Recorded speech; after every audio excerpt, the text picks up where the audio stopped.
আল্লাহ রাব্বুল আলামিন বলেন, হে ইমানদার বান্দাগণ, আল্লাহকে ভয় করো এবং যারা সত্যবাদী সত্যনিষ্ঠ তাদের সঙ্গী হয়ে যাও। অর্থাৎ ইমানদারদের সঙ্গী হয়ে যাও। একজন ইমানদার বন্ধু বানাবে আরেকজন ইমানদারকে, একজন মুত্তাকি বন্ধু বানাবে আরেকজন মুত্তাকিকে। না, আমরা এখন বন্ধু বানাই কার সাথে? যে আপনার ছেলের বিয়েতে একটা ফ্রিজ দিতে পেরেছে তাই সে আপনার বন্ধু। যে আপনার মেয়ের আকিকায় একটা ভালো গিফট দিতে পেরেছে সে আপনার বন্ধু। যে আপনার সাথে হেঁটে হেঁটে গাঁজা খেতে পারে সে আপনার বন্ধু।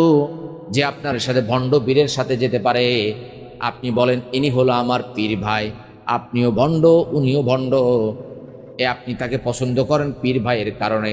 আপনি আল্লাহর জন্য, কোরআন সুন্নাহর জন্য আপনি তাকে পছন্দ করেন নাই, আপনি কখনো ইমানদার হতে পারবেন না।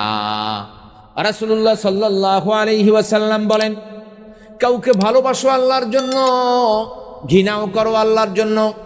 লোকটাকে নামাজ পড়তো, আগে রোজা রাখতো, আগে সালাত আদায় করতো, সিয়াম পালন করতো, এখন সালাতও আদায় করে না, সিয়ামও পালন করে না, তাহলে এই লোকটা আমার বন্ধু হতে পারে না। ঠিক কিনা বলেন?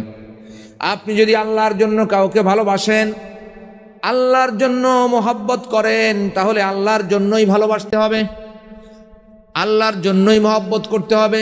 আপনার দলের হোক, আপনার বিরোধী দলে হোক, আপনার পছন্দের হোক আর আপনার অপছন্দেরই হোক, আপনি লোকটাকে পছন্দ করেন না কারণ লোকটা ঠিক মতো কথা বলতে পারে না।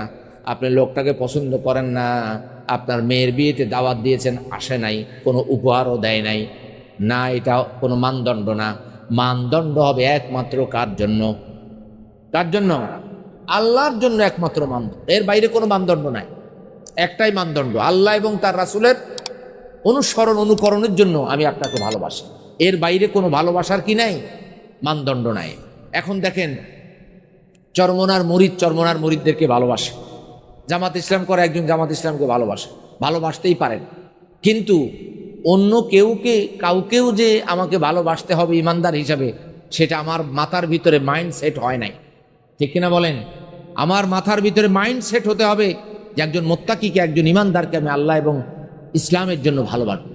পারা যাবে না ইনশাল্লাহ? আল্লাহ তৌফিক দান করে। রাসূলুল্লাহ সাল্লাল্লাহু আলাইহি ওয়াসাল্লাম দেখেন, তিনি জীবনে যত আনন্দ ফুর্তি করেছেন, নববর্ষের ফুর্তি নিয়ে গিয়েছেন ঈদুল ফিতর এবং ঈদুল আজহার ভিতরে, তার জন্মের ফুর্তি নিয়ে গিয়েছেন সোমবারের রোজায়। সহিহ মুসলিম হাদিস নাম্বার 1162।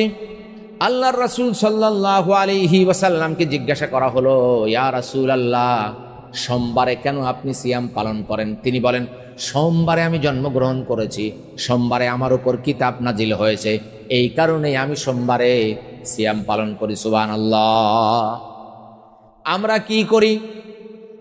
যেই দিন আমি জন্মগ্রহণ করেছি ওই দিন আমি হ্যাপি বার্থডে টু ইউ একটা অনুষ্ঠান করি, ছেলে মেয়ে একসাথে হয়ে হ্যাপি বার্থডে করি। আমার বান্ধবীকেও দাওয়াত দেই, আমার ভাবিকেও দাওয়াত দেই, আমার খালাতো বোনকেও দাওয়াত দেই, যাদের সামনে যাওয়া আমার জন্য একেবারে হারাম। সামনে যাওয়া কি হারাম।